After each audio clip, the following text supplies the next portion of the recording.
broadcasting. That's how much it's hard for me to watch broadcasting. It's me too. It's not basketball anymore, not the same thing we played tonight. Okay, good evening, everyone. It is 5 p.m. It's time to call the Board of Public Works and Safety meeting to order on January 22nd, 2025 at 5 p.m. again. Before we go to roll call, Jan, I just want to make everybody aware we have, the Board of Works and City Council has been on YouTube for quite some time, but all of our boards are starting to go that way because of a state law mandate that we all have to do for transparency, and I think that's the best thing to do myself. So just want to make everybody aware. Ms. Jones, roll call, please. Mayor Barnett. Present. Mr. Austin. Here. Ms. Gross. Present. Mayor, you have a quorum. Thank you, ma'am. Please stand for the pledge. Tall stand.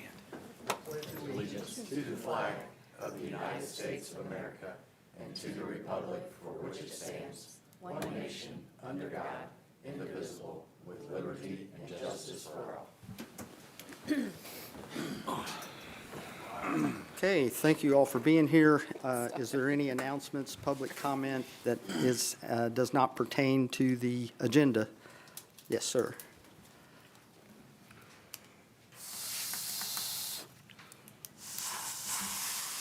Hi, Mr. Bishop. Thank you. Thank you. My name's Ted Bishop. I'm one of the owners and general manager at the Legends Golf Club in Franklin. And in the last couple of weeks, we have started to incur kind of a severe problem with geese.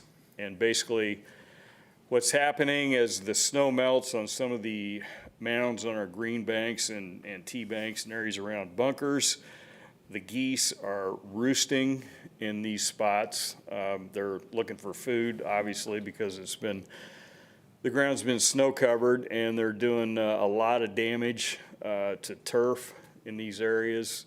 They stay there when the frost forms, which that unfortunately kills the grass as well. And as you can imagine, they're excreting a lot of liquid and solid waste in these areas. So I reached out to the Department of Natural Resources, spoke with Jennifer Merkel, and her recommendation was that goose season is open in the central area, which is where we're located.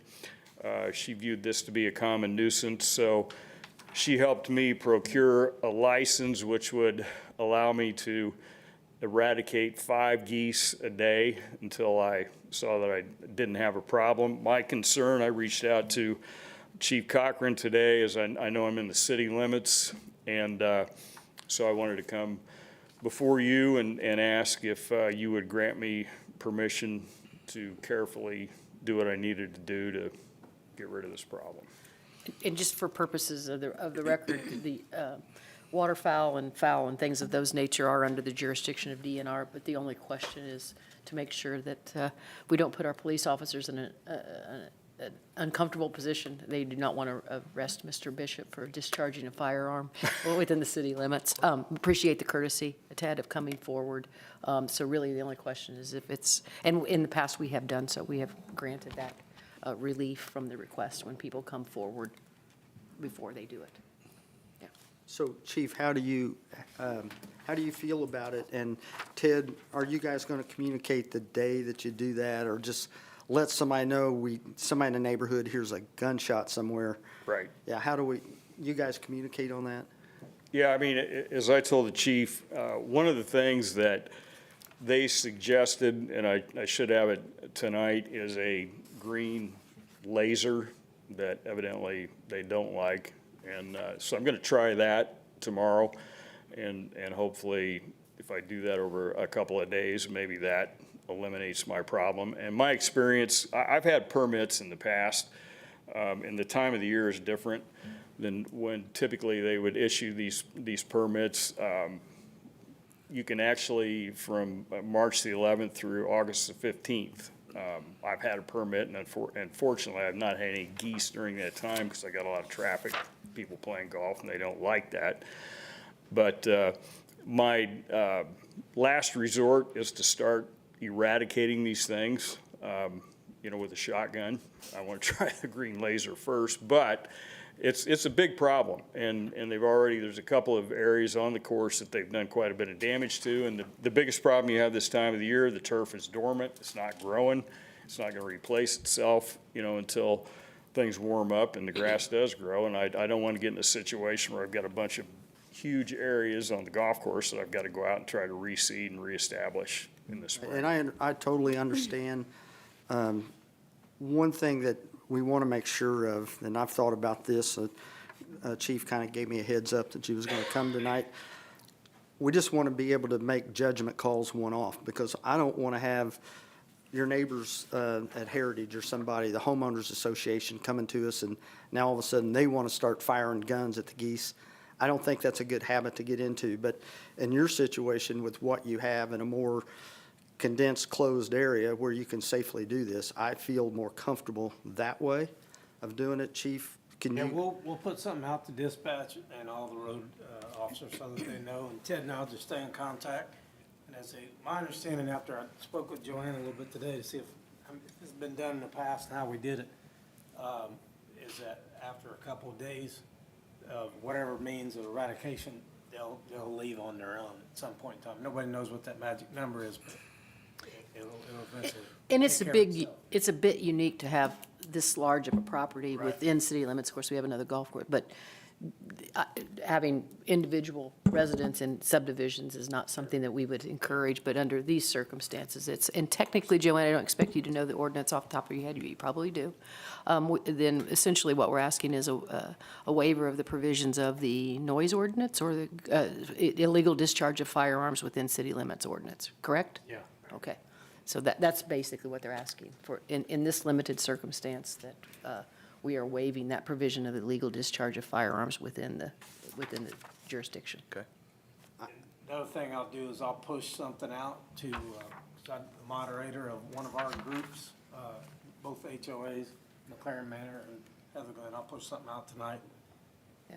Just give a little bit of advance Well, notice. and what we might be able to do to tamp down other people that think they can do it is that they're doing it under a DNR issued permit. Sure.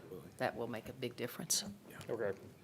Okay, so with all that being said, I would make a motion to approve the request by Mr. Bishop and realize that we are not setting a precedent. Second. Okay, so we have a motion and a second. All those in favor? Aye. Thank you, Ted. Thank you, I appreciate it. Ted, I Thanks, got Ted. one question. Have you reached out to anyone concerning the meat? Anybody concerning the what? Concerning the meat, if anyone is interested in eating. I have not. Okay. I asked what the ramifications were, what I was supposed to do with any birds that Sure. didn't make it.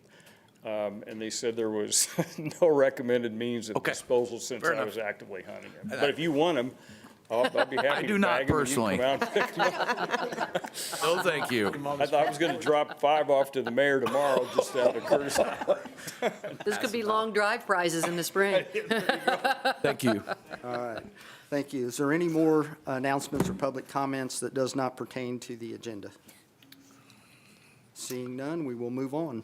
Move to approve the consent agenda and the approval of meeting minutes of January 6th Board of Works meeting, and also the approval of claims. Second. We have a motion and a second. All those in favor? Aye. Thank you. There isn't any old business. We'll go right into new business. Approval and acceptance of public right-of-way for Monaco Drive. Senior Planner Joanna Tennell. Good evening. Monaco Drive has been a private street that is located in Carriage Estates on the east side of town. It's a north-south dead-end road that's actually in a common area that was under the management of what was supposed to be the homeowners association of that subdivision. However, that is defunct, and they have not been taking care of it. It was going to tax sale. And the Community Development Department with Krista and Dana went through the process with the county of getting a tax deed to go ahead and transfer that to the city since it is a street. This is the official dedication of public right-of-way to then convert it from real property into right-of-way. And it's ready for the board's consideration and action. Yeah, you have any questions on that one? No, I don't. I will move to approve and accept the public right-of-way for Monaco Drive. Second. We have a motion and a second. All those in favor? Aye. Thank you. Thank you, Joanna. Next item, request approval of change order number 9, 10, and 12 for the Andy Street project. Assistant City Engineer Matt McElroy. Yeah, thank you, Mayor. These are 3 change orders for the Andy Street project. We'll go through. Change order 9 is due to subgrade treatment changes due to conflict with storm sewers. The amount is $50,218.71. That accounts for 1.251% change in the contract amount.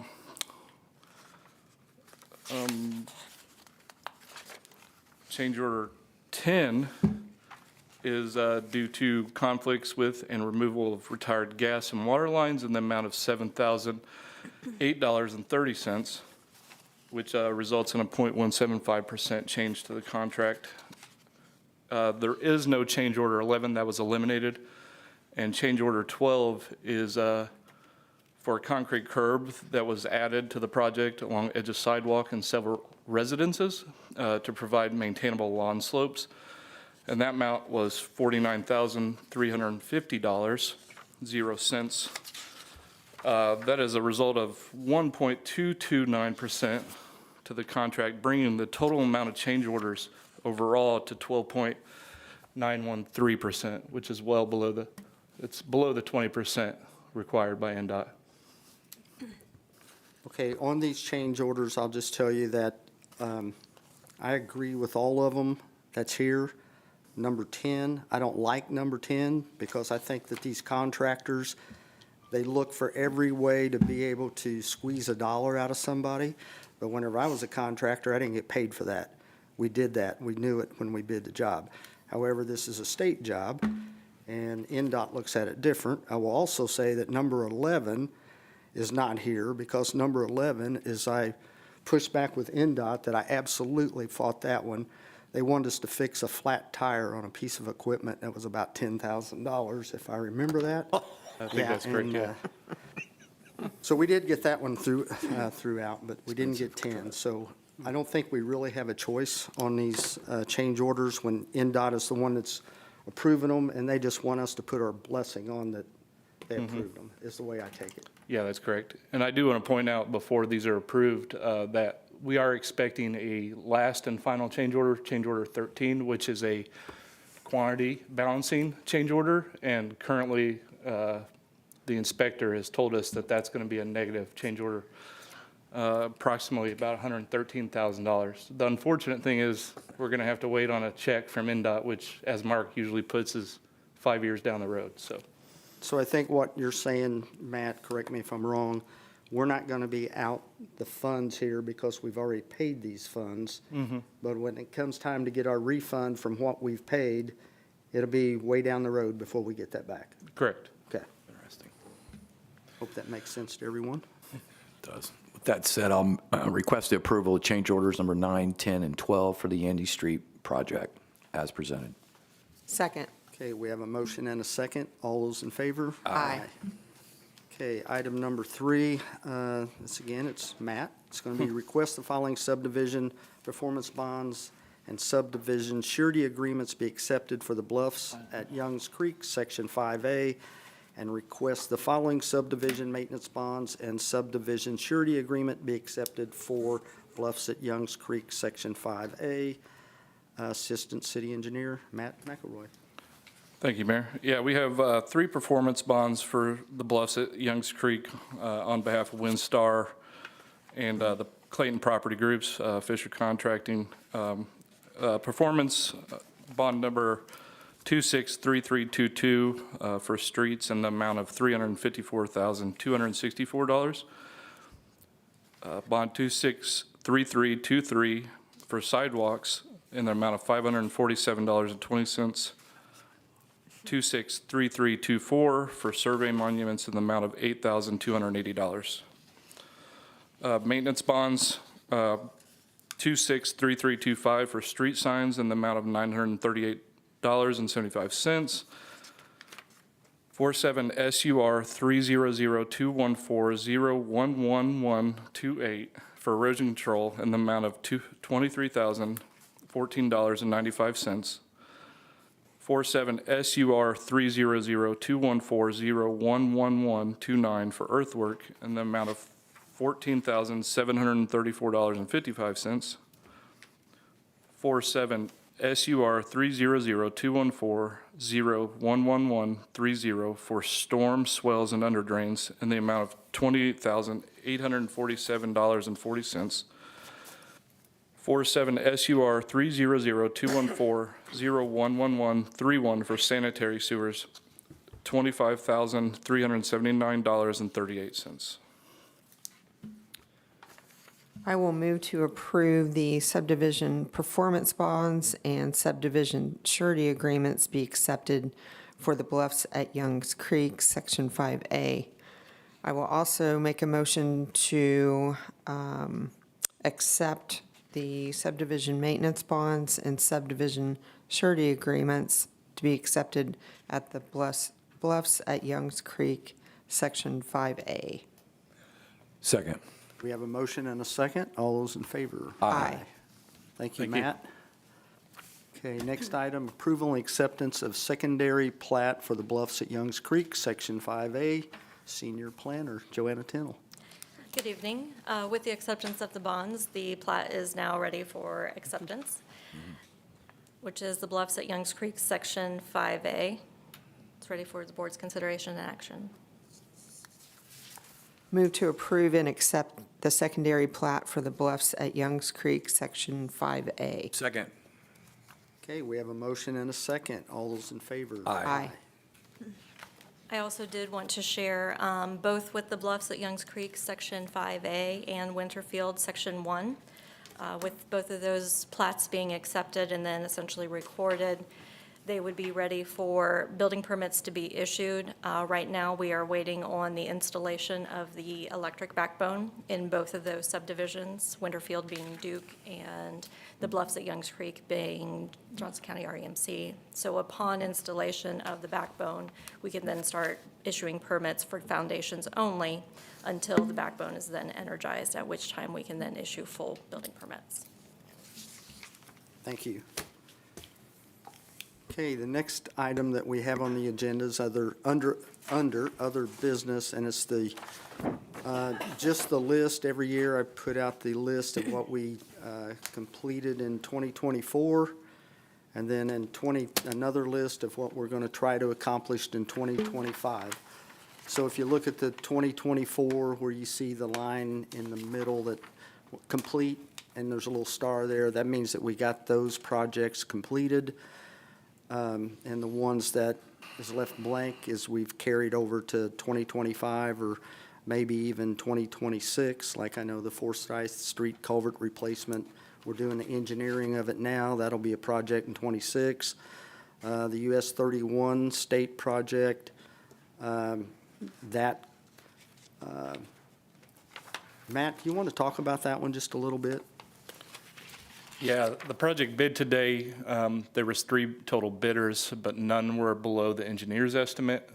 So we are working with the engineer and NDOT to figure out the next steps to move forward on that one, whether NDOT is going to try to come up with the funds to cover that overage, or if we have to change the scope and rebid the project, basically.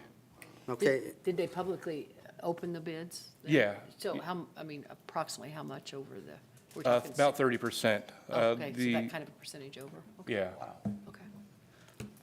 so I will just say this too, that if we get, and I just want to get it out there, if they come back and want to rescope, one thing that Franklin, the only reason that we wanted to do this project was because of the pedestrian part of it. So Franklin side, I'll just tell you right now, we're not in favor of cutting out anything that we've done for pedestrians. So I think they need to figure it out on their end, so. Yeah. If I remember correctly, our agreement with them was we were set for a certain amount of money. So anything after that, above that, they're supposed to figure out what to come up with. So Right. we'll continue to keep an eye on that. Obviously, the unit tab results aren't released when there's no bidder below the engineer's estimate. So that's kind of why we're working with Crossroad Engineers to determine what those unit tabs were, because they could do it manually by going downtown to the central office or something like that. So just trying to figure out where those differences are between the engineer's estimate and the bids that came out. So, $18 million is a lot of money. yeah, yeah. And I think we've seen, and this project started, I became mayor in 2017, and it started before 2017. So when it takes this long, it's obviously, I haven't seen a project yet outside of Paul Hand Road that come in and under the estimate. So, Yeah. okay, that's where we're at. But that's the 2024 stuff. I think we've done a great job with the Board of Works, the City Council, all of our departments, everybody working together to accomplish a lot of stuff in 2024. And we're getting ready to go on 2025, and you can see that list. We have a lot of good stuff on tap for this year. And if you start looking down where it says future projects, if you look over to the far column and you see where it says work with the county, work with the state. So above that, where's future projects, that is all stuff within our city limits. And we have done a lot of work in the last 10 years of rebuilding inside our city limits that we're starting to get to the point of, to get any better or further upgrades, we're going to have to start working with other entities to do that, because we're pretty good shape inside our city limits. And although and the reason, like on one of the roundabouts that we have here on Hurricane Road and Earlywood, that's, the county owns 3 corners of that. The city owns 1 corner of that. But our citizens, that is a dangerous intersection that the city and county need to partner with and fix. So we did apply for a grant on that. We didn't get the grant. We applied with the county. But I think it's something that we want to keep pursuing until we get that. So again, we don't know what year that would be, but that's stuff that needs to be done as we move forward for the city. So I just simply put that out there. Some of the stuff will get done this year, some of it we may not, but that's stuff that I know that we need to do. And some of the funding cost, if you notice, we've kind of broke it down. There's Board of Works stuff, RDC stuff, MVH, MS4. It's kind of, put it out there where some of the funding comes from. And I think working with the clerk treasurer's office and council, we do a good job of trying to accomplish this big, it looks like a massive spending thing, but if you manage your money right, we can do this over a period of time. So thank you for everybody that's involved with helping with this. So that's all I have, unless there's any question from the board on any of the stuff that we put out for our projects. I have one question on the fire station remodel. It Yes. looks like the original cost estimate was 1.5 million, final cost was 2.4. That's obviously more than 20%.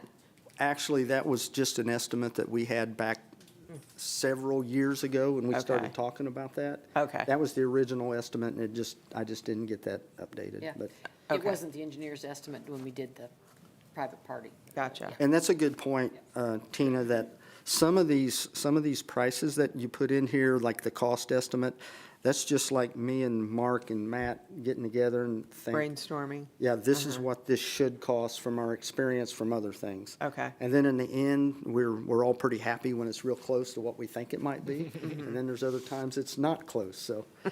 But thank you for that question. That great was a good question. one. It would be interesting to add the engineering estimate as a column as well, if you have them, for future, not right now. And sometimes I put this out here before the engineers even have a chance to do that. Yeah. Like I give them this and say, here's what we're going to work on. So, and they take a lot of time to do that. But you're right, that is good. That is good to have. Thank you. Anything else? Anybody have a question? Okay, so that gets us to department reports. We'll start with Chip. A couple things this evening. One is we're still taking applications for seasonal jobs, especially for the summer. So if anybody is looking for a summer job, or I'm going to plug those 2 landscaping jobs again because they're important to us. So if anybody has a green thumb and they're looking for a nice part-time job, please come apply. That's a good one. We're also taking Kickapoo registration starting Tuesday, so that means summer is starting for us on Tuesday. If you own a business in town, anybody? We're also taking sponsorships for the amphitheater and the summer concert series right now. So if we have not hit you up yet, if you'll raise your hand, I'll come get your information. Kidding about that part. We'll find you one way or the other, don't worry. And then I just want to let you know that the Active Adult Center is going well still, so that's all I have. Thank you, Chip. Just on my end, just a couple of personnel issues, not issues, but positive things. We just hired 2 lateral candidates. We got all their paperwork back from the state. We're looking to bring them to city council on February 3rd to get them sworn in. They're both police officers now, so they'll be coming to us from other departments. And then tomorrow morning, we're going to do some PT testing on a 3rd applicant.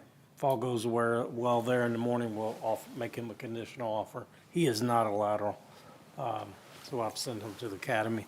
And we currently have 1 young man in the academy. Thank you, sir. Chief?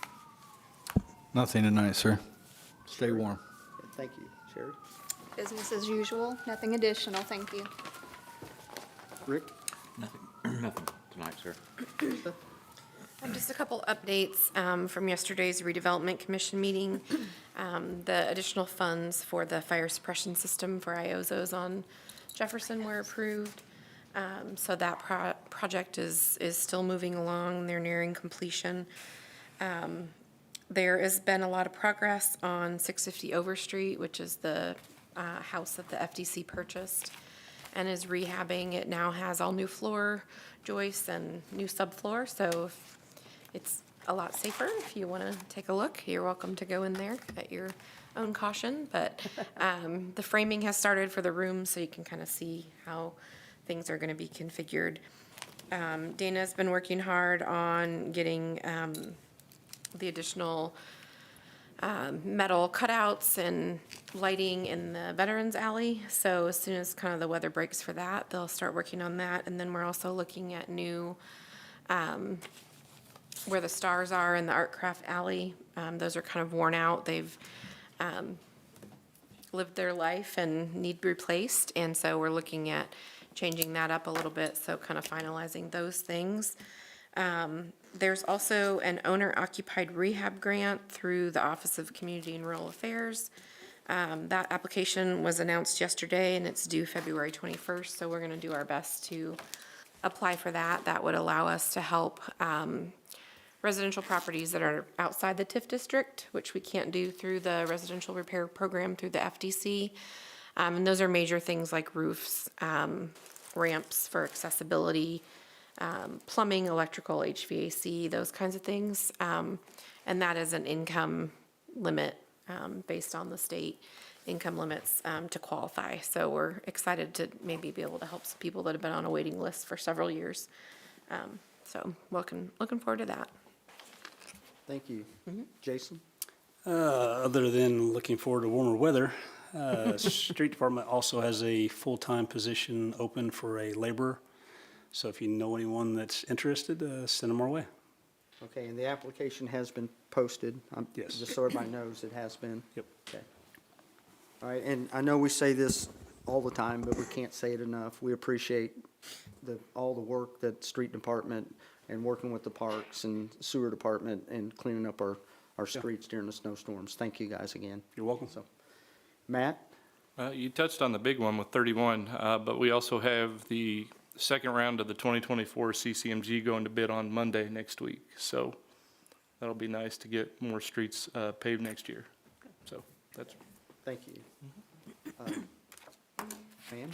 Yes, the only thing I have tonight is the sewer plant and sewer Department of Public Works. We've hired an assistant superintendent, and he's here tonight. If I could introduce him to the board. Ray, do you mind standing up? His name is Ray Rooks, and he has about 20 years of wastewater experience, and he started last Monday, and he hit the ground running. So if you have anything you'd like to say, Ray, feel free. Thank you, guys. Appreciate it. Opportunity. Thank you, Ray. Okay. That's it. Anything? Nothing else? Nope. Okay. Jan? Nothing. Okay. Tara? I don't have anything. Okay. Ken?